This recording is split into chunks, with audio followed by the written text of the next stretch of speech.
Are you worried about when AI will overpower us? Well, you miss the fact that it already happened. But there's still a way to stop it. It goes back to June 1st, 2009. 7 miles above the South Atlantic, Air France Flight 447 was flying from Rio to Paris.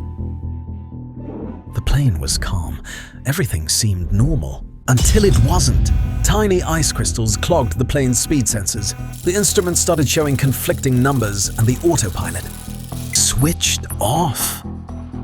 Now don't get me wrong, the plane wasn't broken, it was completely flyable. Full control was handed back to the 2 pilots, but they'd spent so long managing the automation that they had almost forgotten how to fly.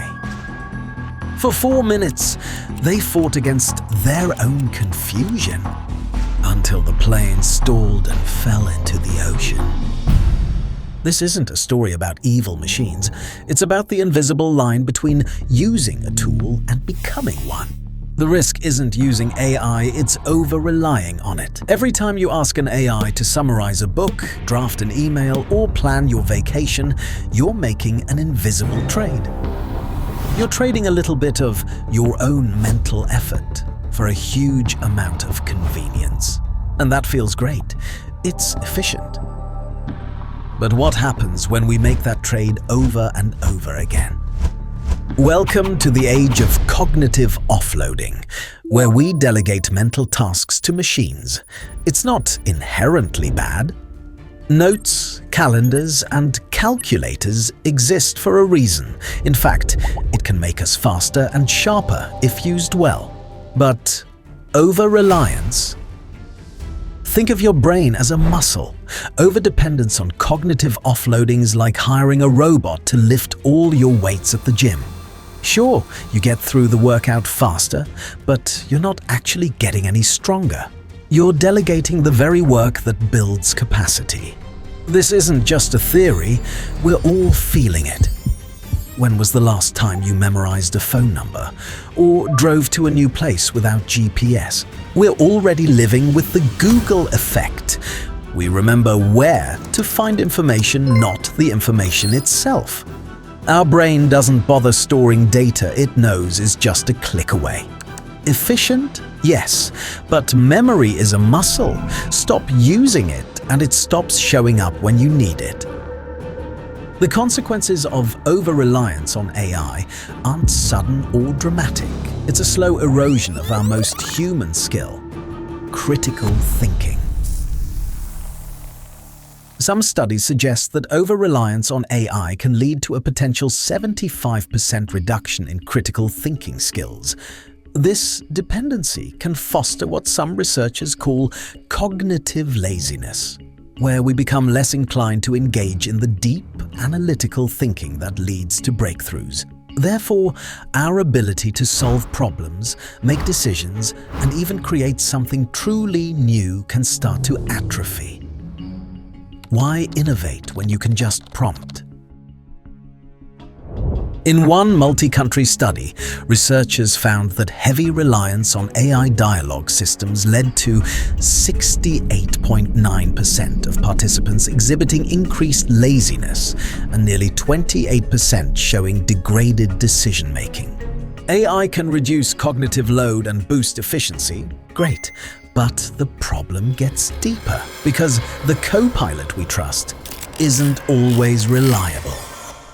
Enter AI hallucinations. When AI generates plausible sounding but completely fabricated information. False citations, made up facts. In one stunning analysis, researchers found that of 178 reference sources produced by an AI, 69 were missing a valid identifier and 28 simply didn't exist anywhere. The AI just made them up. Even when the information is real, it's not neutral. Every major AI is trained on vast datasets from the internet, a reflection of us. This means they inherit our societal biases. An AI might create echo chambers that only reinforce what we already believe, starving us of the diverse perspectives needed for true critical thinking. It's a black box problem.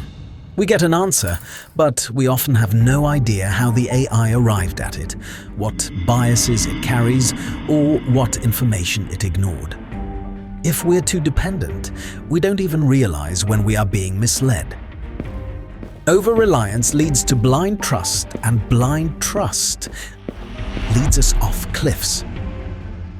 What's more dangerous, a model that's occasionally wrong or a human who's stopped checking? Neuroscience adds color. This isn't just psychological, it's biological. When you grapple with a tough decision, key parts of your brain light up. The prefrontal cortex, your brain's CEO, is busy with planning and reasoning. The hippocampus, your internal librarian, is pulling up relevant memories and context. Even your amygdala, the emotional core, is processing the potential risks and rewards. This entire symphony of neural activity is the hardware of the human thought.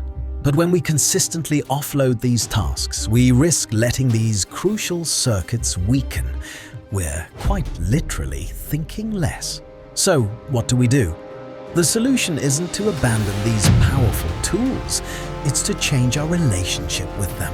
We must move from being passive recipients of answers to being active, critical partners in thinking. Question its output, challenge its biases, demand to see its sources, and compare its ideas with your own. By consciously engaging with artificial intelligence in this way, we can use it to reduce the load, so we have more capacity for the deep, creative, and critical work that only a human can do. Back to the cockpit, autopilot is a marvel until the day it drops out. Be grateful for the co-pilot. Be ruthless about staying the pilot. Tools extend us. Over-reliance shrinks us. Use the tool. Don't become one.